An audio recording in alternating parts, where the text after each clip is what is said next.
So hello dear student, কেমন আছো? I hope প্রত্যেকে শুধু ভালো নয় ভীষণ ভালো আছো।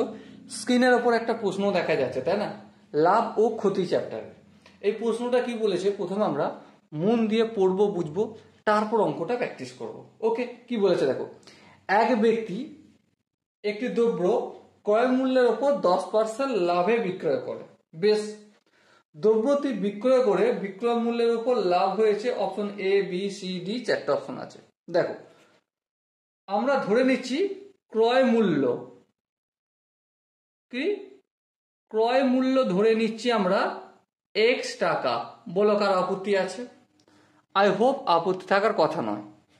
এবারে যে ক্রয় মূল্য জেনে গেছি, তাহলে এবার বলো বিক্রয় মূল্য কত।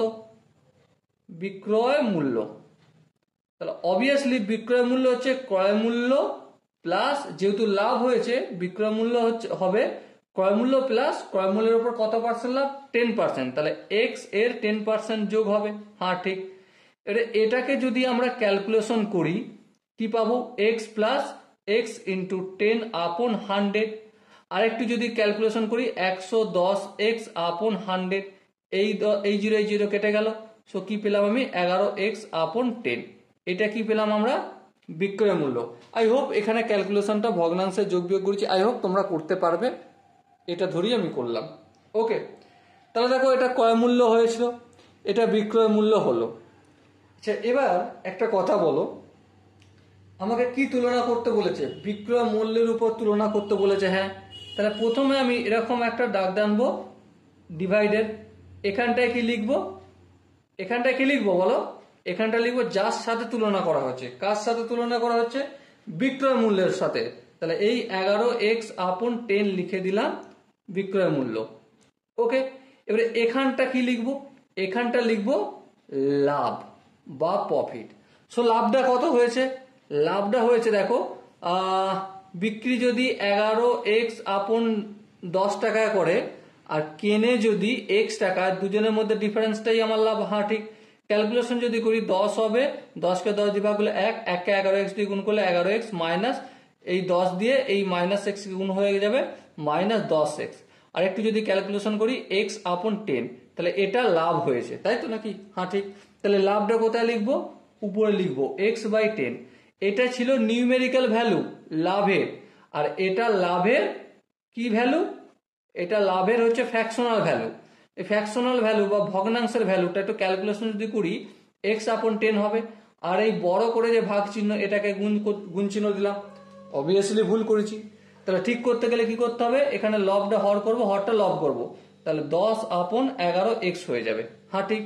এই x আর এই x কেটে যাবে, 10 10 কেটে গেল। সো কি পেলাম? 1/11। আর একটু যদি ক্যালকুলেশন করি, এটা আমরা কিসে পেয়েছি? ভগ্নাংশে লাভ পেয়েছি, 1/11 অংশ লাভ হয়েছে। এটাকে যদি পার্সেন্টেজে কনভার্ট করতে যাই, একটা কথা বলো, এর সাথে কিছু নেই মানে 1 গুণ আছে। হ্যাঁ, আচ্ছা 1/11, 1 গুণ থাকার মানে কি 100/100 লিখতে পারি? হ্যাঁ লিখতে পারি, কোনো আপত্তি নেই। কারণ 100/100 মানেই হচ্ছে 1, তাই না? এটা রাফের কাজ। এবার দেখো, এই 100টা হচ্ছে আমাদের রাজা বাবু। এই 100টাকে আমি কোনো কিছু করব না, 100 আপন 11। আর এই 100র বদলে আমি পার্সেন্টেজ চিহ্ন দেবো। এবার তোমার হয়তো মনে আসতে পারে, দাদা তুমি কি করে পার্সেন্টেজ চিহ্ন দিতে পারো? এটা তো তোমার দেওয়া উচিত নয়। চলো একটা এক্সাম্পল দিয়ে তোমাদের দেখাই। স্কুলে যখন তুমি পরীক্ষা দিতে, সাপোজ মনে করো ইন অ্যান অ্যাভারেজ তুমি 78% নাম্বার পেয়েছো। কত? 78%। তার মানে কি 78 নাম্বার পেয়েছো 100র মধ্যে, তাই না? তো এরকম পার্সেন্টেজ চিহ্ন তুলে যদি 100 আপন ডিভাইডের জায়গায় 100 লিখতে পারি, তাহলে ডিভাইডের জায়গায় 100টা তুলে আমি পার্সেন্টেজ চিহ্ন আনতে পারি। সেটাই এখানে করেছি। এবারে দেখো ক্যালকুলেশন করি, 9 11 99, তাহলে 9 পূর্ণ 1/11 লাভ হবে। ওকে, এবার দেখো এখানে যে অপশনগুলো রয়েছে তার মধ্যে কোন অপশন ঠিক? দেখো এখানে অপশন এ আছে 10%, অপশন বি আছে 9 পূর্ণ 1/11%। তো ওটাই হবে আমাদের সঠিক আনসার।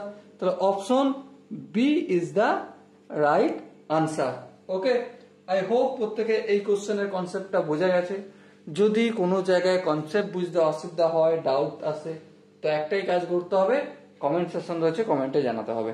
ওকে, সো দেখা হচ্ছে নেক্সট ভিডিওতে, ততক্ষণ পর্যন্ত ভালো থেকো, সুস্থ থেকো এবং জয় হিন্দ।